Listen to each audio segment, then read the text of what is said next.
What compassion means and the role that it can play in working for service and working for justice.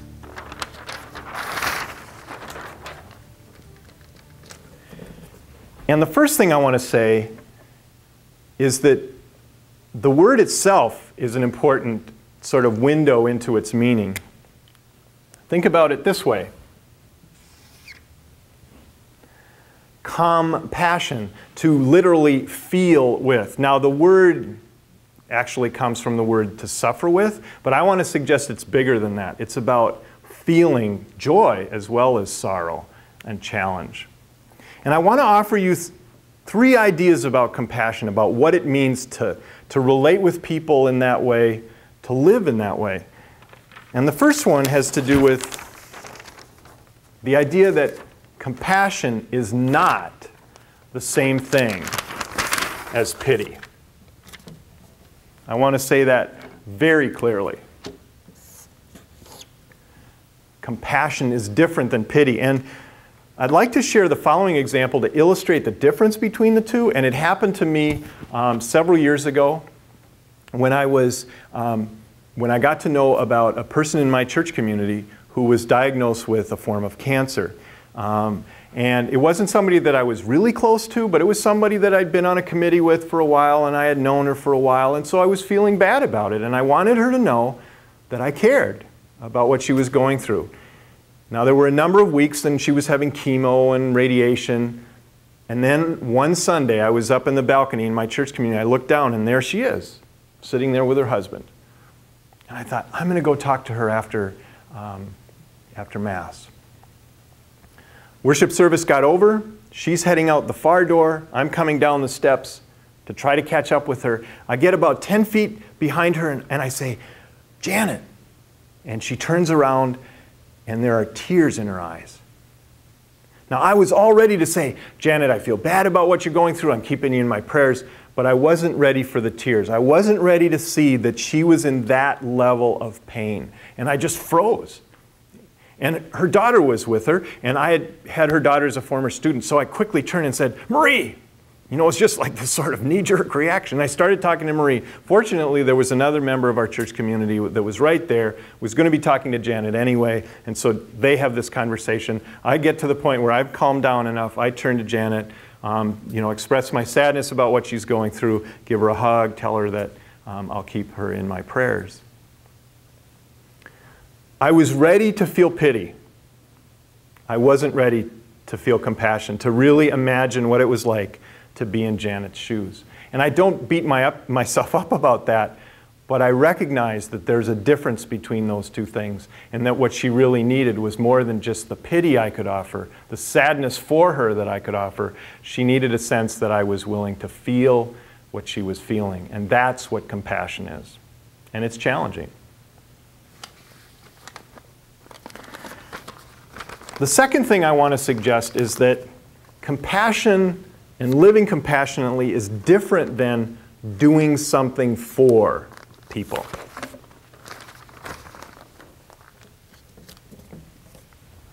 I mean, we're all ready when we know something's wrong and we want to be helpful to do something, but I don't think that's the same thing as what compassion is. And I'll give you this example. When I was in grade school, 3rd, 4th, 5th grade, there were 2 or 3 times when the teacher came into the room and said, so-and-so's brother passed away, or father, mother, grandparents. Somebody had died in the family of one of my classmates. And they would say, and the wake is at such and such a funeral home. And inside, I would go, oh, I can't stand being around dead people. And I don't like being around people that cry.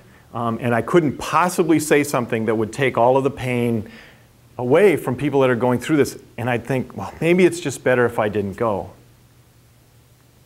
Now, those of you who have actually been at the wake, at the funeral home, waiting for people to show up because it was your parent or your sibling that died, would it really matter? Does it really matter what we say?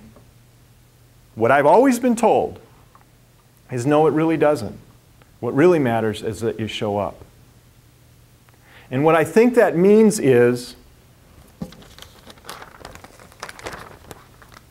compassion is about being with people, not just doing things for them.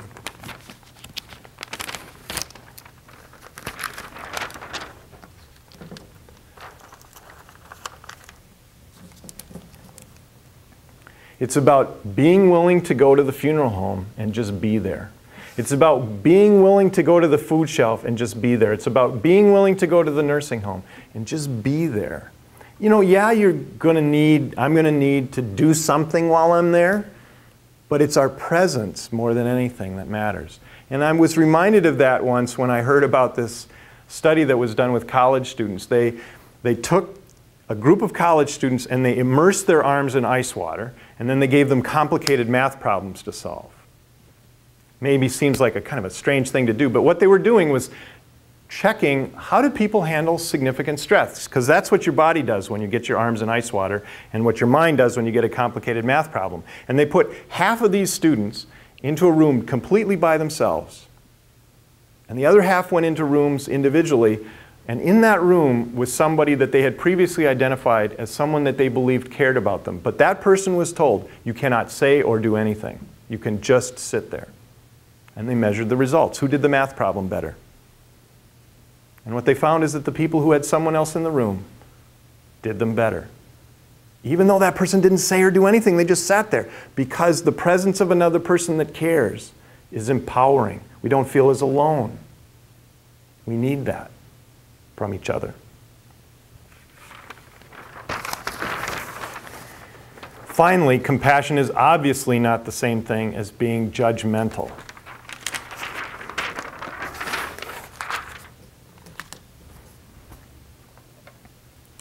It is about being non-judgmental of the people that we're with.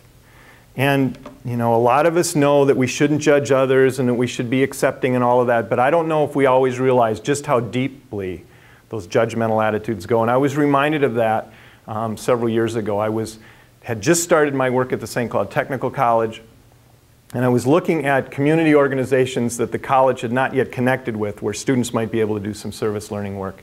And one of the places that I thought about was a place called the Dream Center. The Dream Center works locally with folks who are coming out of prison who are going to be homeless if they don't get into a shelter like that.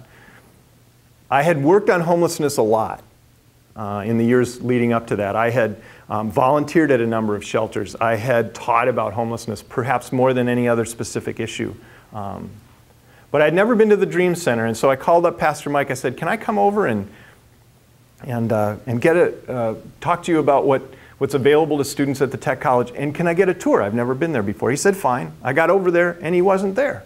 But he had called in advance to let the staff member know, who was on duty at the time, that Kevin's coming and he'd like to have a tour, and I'll be there in a little bit. So the guy starts giving me a tour, and we're walking through this two-story house, and it's like most homeless shelters I've ever been in that are in like houses. There's bunk beds because you can put more people in a room that way. And halfway through the tour, the guy looks at me and says, so, thinking about moving in? And I looked at him, I thought, do I look homeless to you? Now I knew that that was a stereotypical question, you know, it's like, why couldn't I be? I mean, homeless people are people and I'm a person, and why couldn't I be? So I didn't say anything. No, I said, no, I'm the service learning coordinator at the technical college. I'm here to look for service learning. Oh, thanks for coming, he says. So we go down to Pastor Mike's office. He's arrived. We're having a conversation. We learn about what might work. It's about 11:30 and I'm getting ready to go. I'm walking out the door. I walk through the kitchen area and I smell lunch cooking. They're having chili and I happen to like chili. So I said, gee, that smells good.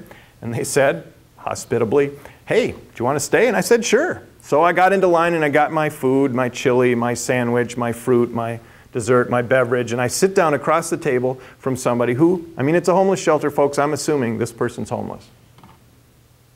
In spite of the fact that I had studied this as much as I had and worked in places like this as often as I had, I honestly didn't know how to start the conversation.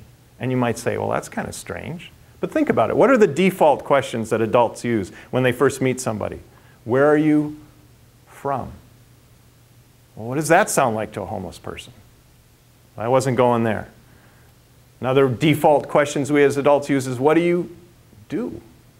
Now, granted, a lot of folks that are homeless work, but I couldn't assume that he did, and I didn't want him to feel bad, so I didn't want to go there. And I thought, finally, oh, I know what I can ask him about. I'll talk about the weather. And I looked outside, and it reminded me that it was snowing a little bit outside, and it was cold. It was in February. And I thought, you know what? I don't think snow looks the same to a person when they're homeless looking for shelter than it does if you're just thinking about going cross-country skiing. So I felt kind of paralyzed. I didn't really know.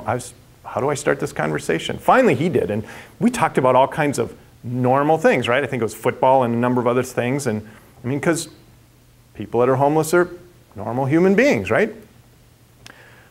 At one point in the conversation, he alludes to the fact that he just got out of prison. Of course, my stereotypes go through the roof. I don't, am I sitting with a killer here or whatever, and I don't say that, but I'm thinking it.